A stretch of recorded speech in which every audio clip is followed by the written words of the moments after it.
slides. Let me run up. Okay, I'm at speed. Okay. I really enjoyed the film. Thought it was great. Good, really good fun.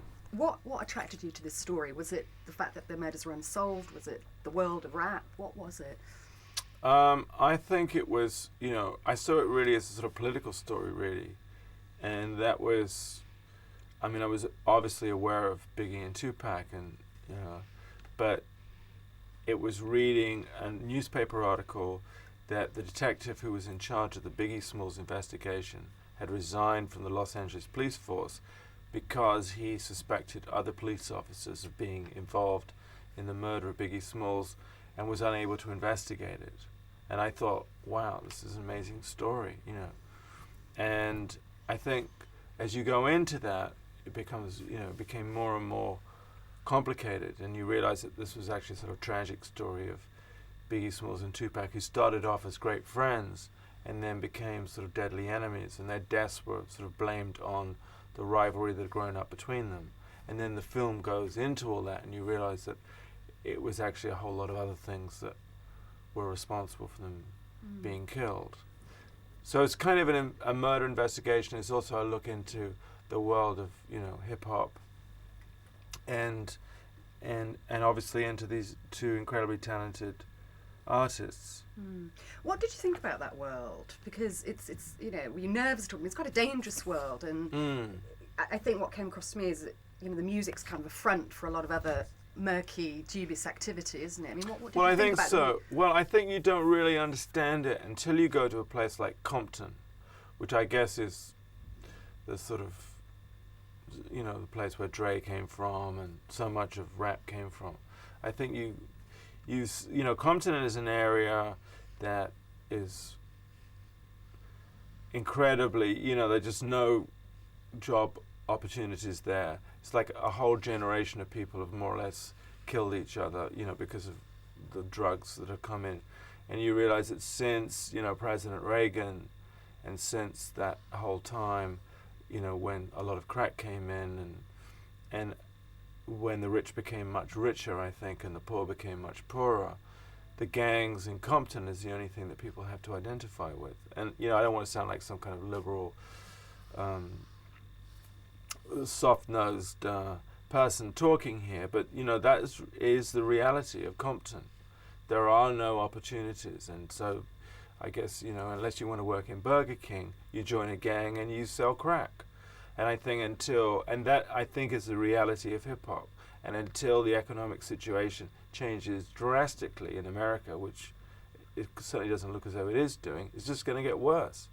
And apparently there were 65 gang killings in Los Angeles in the first 3 months of this year alone. And so it's just getting worse and worse. And I think that is what hip-hop came from. And I think you understand it when you go to Compton, And it's like the police officer that took us around there, Reggie Wright Sr., said to us, he witnessed almost the genocide of a whole generation. So, it's tragic, and it hits places like Compton more than anything. And I think that's what, really where the music's come from. So that's the reality, I think, of hip-hop. And so that was a learning thing for me. Yeah. I mean, the story that you're kind of uncovering is a murder investigation, essentially. How about the willingness? How did you find the willingness of people to talk? I mean, obviously that's the I think they were whole strength of the film. Yeah, I think they were very suspicious of us. Well, not suspicious of us, but I think a lot of people obviously are being killed, and a lot of people are really frightened to talk. So unless they sort of believe in you, or believe that the film's worth doing, or that you're not a waste of time, they're very reluctant to talk, and that's why it was really difficult to get going at the beginning. Because I suppose, they all know each other, and so one person says to another, they're all right, and then someone else talks. And so it was very slow at the beginning. It was like, who are these people? Who's this weird English guy with this weird accent? And, what are they doing? And so it just took a while. And I think, Biggie's mum was amazing, Valletta. She sort of, I think, is determined to find out who is responsible for her son's death. They were incredibly close, and, I think, she really, really loved him, and her whole world came to bits when he was killed. And so there, there was a lot of emotion there too. And I think, when she believed in our quest to really get to the bottom of it. Because there have been lots of people who said, oh, we're writing a book about Biggie's thing, we want to, and they've just been doing another sort of, so one has to sort of get over all that too. And so it was a little uncomfortable, I think, at the beginning. You sort of think, well, you feel like a bit of a pariah too. But I think one of the really positive things about the film is I think it will help with the lawsuit that Biggie's mum is taking against the LAPD to get it reopened. And I think if anything it helps to get the case reopened and the murders resolved, it'd be fantastic. It'd be a really positive thing to come out of the film. I mean, the kind of not the pivotal point of the film, but the kind of the main moment where it's kind of a real revelation is when the guy points to the Abu Muhammad and says that's the guy. Tell us a little bit about the background to that. I mean, what we see on film, is that the moment when he actually did that, or had you rehearsed? Well, this guy was like, he was Biggie Smalls' bodyguard, and he's, P. Diddy's bodyguard now. And he literally is like 6'8", 6'9", and I banged on this door, and this like massive guy like opened the door, and who I discovered was really a sweet guy underneath it, but he looked terrifying. And he was the bodyguard who was there that night, and the police had never showed him this composite picture, which actually showed this guy called Abu Muhammad, who was like best friends with one of the cops who was who people think was responsible for organizing the hit, which is like deeply suspicious in and of itself. Here you are, you've got one of the main witnesses to the murder, and you don't show him the composite photo of the guy that Russell Poole was saying was probably responsible. So I think that's obviously helped in the murder investigation. He identifies Abu Muhammad on camera. When we show him the composite. So it was a big breakthrough for the case, and very exciting when we were making the film. It's like an amazing moment. So and I really hope it helps. Now the film is about. It's called Biggie and Tupac. It's about them, but the kind of the spectre over it all is Suge Knight. I mean, it's kind of as much about him, really, isn't it? He's the kind of dark force behind it all. And there's the great moment at the end when you go into the prison. I mean, that must have been incredibly nerve-wracking.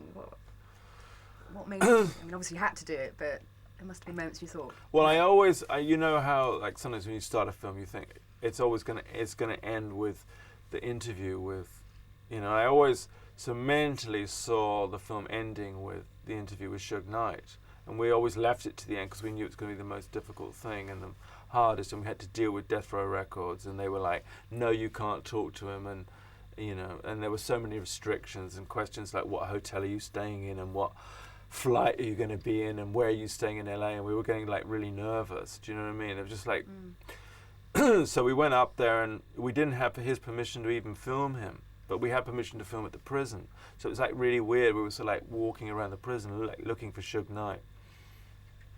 And the cameraman, who hadn't, filmed in a prison before with real prisoners in it, was like a little terrified. The warden was sort of saying, oh, you can't film them. And I was saying, don't listen to the warden, So, and then so it was like, it was weird anyway. And then, meeting Suge Knight was one of those sort of incredible moments. He was, we walked into his cell block and he was just there on the phone. And it was, it was like the completion of a journey in a way. And I was, so it was a kind of relief, because you thought, oh, I can finally stop making this film, which by then had become somewhat of a nightmare. And also, it was sort of a bit like the end of a journey. And I think, he does reveal a lot about himself in just that very brief encounter. Did you like him? What did you think about him? It's a sort of beyond a like. I mean, he's just a formidable presence. I mean, just his head is amazing, and the way he speaks. He's, it's got a, you don't expect him to sound the way he sounds. I think he's just one of those incredible sort of historical characters who's much, he's almost like, he's like a kind of.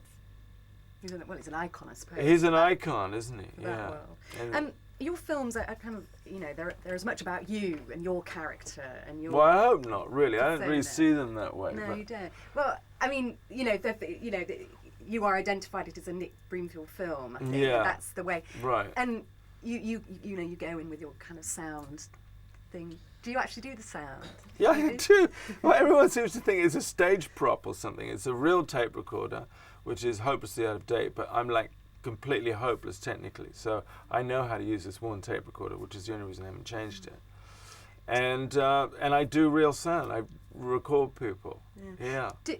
I mean, the style. What do you think? I'm a complete fraud. I sort of put this empty naga around my neck and pretend with the microphone. I thought you might do some, but there would be somebody else just back up, just. The real sound recorders. Yeah.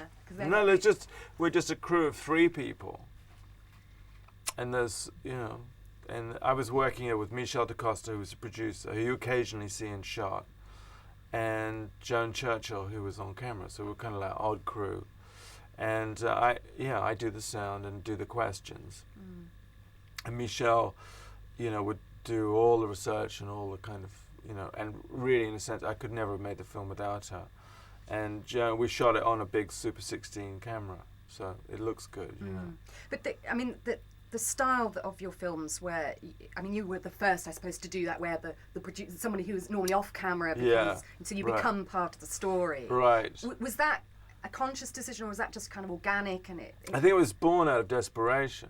I think sometimes your best things are born out of desperation, and then it worked, and it's a great through line through the film, really, in a way, because it is like a private detective. I'm like the private detective, a bit of a bumbling one, and it's a style that works, I think, because I think it's more entertaining for an audience too to see who's making the film and so on. And I guess there are other people afterwards who've sort of followed that style through, so audiences are more used to it now. What was the most challenging aspect of making this film? The most interesting?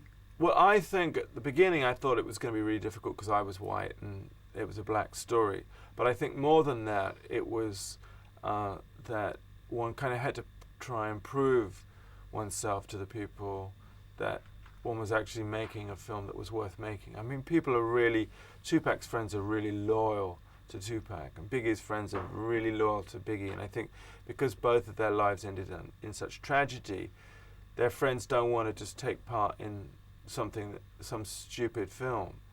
So it would, especially Michelle, it would take her months and months and months of calling people up, explaining what we're doing, why we're doing it, and so on, to win their trust. I think that was the most difficult part of the film, really.